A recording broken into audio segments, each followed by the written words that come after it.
à face, c'est du face à face clash. Désigné pour mourir, je te laisserai pas la place. C'est un face à face, c'est du face à face clash. Seul le meilleur des deux restera sur la place.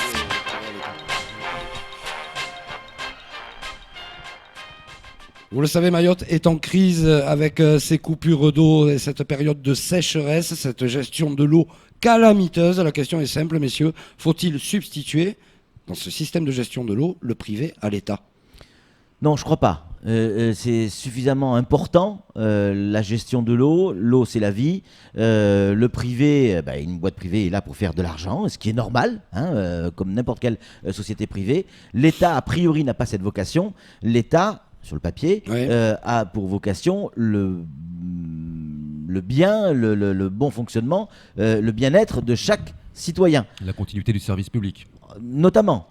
Donc, pour moi, dans la logique, c'est quelque chose qui doit être toujours entre les mains de l'État. Cela étant dit, il faut que l'État fasse son boulot. Il est évident que si le boulot est mal fait, le service public rendu donc au public est mauvais. Et on se retrouve dans des situations telles qu'on le connaît aujourd'hui. Parce qu'on n'a pas anticipé. Ça, c'est certain. Mais pour moi, en imaginant que tout fonctionne normalement et que tout le monde fonctionne bien, travaille correctement, c'est logique que ce soit l'État qui gère l'eau à Mayotte. L'État ou un organisme qui est tenu par l'État. Vu la situation, Sam. Oui, moi justement, c'est tout l'objet du focus du jour. Il faut de toute façon aujourd'hui réimaginer la manière de produire de l'eau. Et je suis circonspect quand je vois le SIAM. Bon, le SIAM n'est pas responsable véritablement dans cette affaire parce que ce sont des financements. Il y a sa part de responsabilité. Oui, bien sûr, mais bon, il y a des financements derrière qu'il avait obtenus et qu'il n'a pas eu au final. Mais moi, je regarde juste EDM, Électricité de Mayotte. Au même titre que l'eau, c'est quelque chose de vital aujourd'hui pour l'économie, pour le fonctionnement. Et quand je vois qu'une entreprise privée investit 128 millions d'euros en 3 ans pour doubler sa production et surtout répondre aux besoins et à la demande. Okay, pourquoi est-ce que la SMAE et le SIAM n'ont pas fait la même chose avec une demande en hausse, une demande de consommation de l'ordre de 8% par an, voire un nombre de chiffres je suis désolé, on ne peut pas se permettre de s'asseoir sur ce genre de développement. On en est où aujourd'hui à faire des tours d'eau, 34 rampes d'eau installées dans le sud. On va certainement faire la même chose dans le nord, mais on nous met en danger. C'est gravissime. L'électricité, on peut encore s'en passer. L'eau, c'est pas possible. Donc le modèle, va peut-être falloir le réinventer, y réfléchir. Oh, mais réinventer un modèle, c'est une bonne idée, Samuel. Il va falloir y réfléchir. Il y a une responsabilité comme EDM.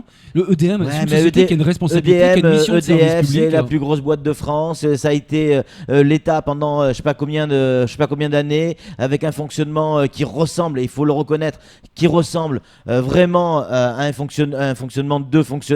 Alors, excusez-moi, mais EDF, 128 millions d'euros investis avec un chantier. Et Dieu sait qu'à Mayotte, c'est difficile de mener des chantiers aussi compliqués.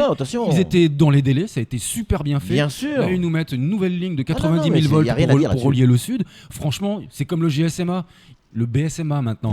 Le BSMA, quand ils font quelque chose, ils le font bien. C'est pas privé, le BSMA. Pardon ? C'est pas privé. C'est pas privé, mais au moins quand ils font les choses, ils le font correctement. Et je sais pas s'il faut privatiser. En tout cas, parce que EDM c'est pas forcément privé. Mais c'est le conseil départemental qui est majoritaire. Mais en attendant, je suis désolé, il y a des compétences à la tête donc ça veut que l'on dire ne retrouve pas forcément au sein de l'État. Voilà, ça veut dire quoi ? Ça veut dire quoi ? Que c'est plus un problème de privé-public, c'est un problème d'hommes et de compétences. Non, ça veut dire que si tu mets des gens, c'est un problème politique parce que les 32 millions d'euros qui avaient été fléchés pour faire la retenue collinaire et l'usine nous ont été retirés par mesure d'économie. Changement de gouvernement, on change les projets. Je suis désolé, mais c'est comme ça qu'on s'est fait baiser. C'est donc, vrai. Quand la politique se mêle à l'eau, on est vraiment dans la gague. Et pourquoi ce genre de décision a été prise ? Parce qu'il n'y avait pas la rentabilité ou il n'y avait pas l'efficacité attendue par le citoyen. Sauf que la mission de service public n'existe plus. Mais on manque de compétences, c'est clair, on manque de compétences. Non, et moi je reste persuadé que si effectivement on a des gens compétents, et il y en a des fonctionnaires qui sont hyper compétents, hyper motivés, ça existe, crois-moi, ça existe. Mais voilà, ils sont pas forcément au poste. Je suis pas complètement contre ce que vous dites. C'est tellement important. Je suis juste volontaire pour réinventer le modèle économique. Je suis assez d'accord avec vous là-dessus. Tu vois, c'est terminé pour le face à face. Quand il y a 10 millions fléchés pour l'eau, c'est une obligation. Non mais tu peux réinventer démonter le système C'est terminé. sans pour autant avoir besoin de le sortir à la responsabilité de l'État. Mais réfléchir à un nouveau système, pourquoi pas? Cela étant dit, quand on voit que... Face à face clash, seul le meilleur des deux restera sur la place. L'énergie, là. Si t'aurais Coluche,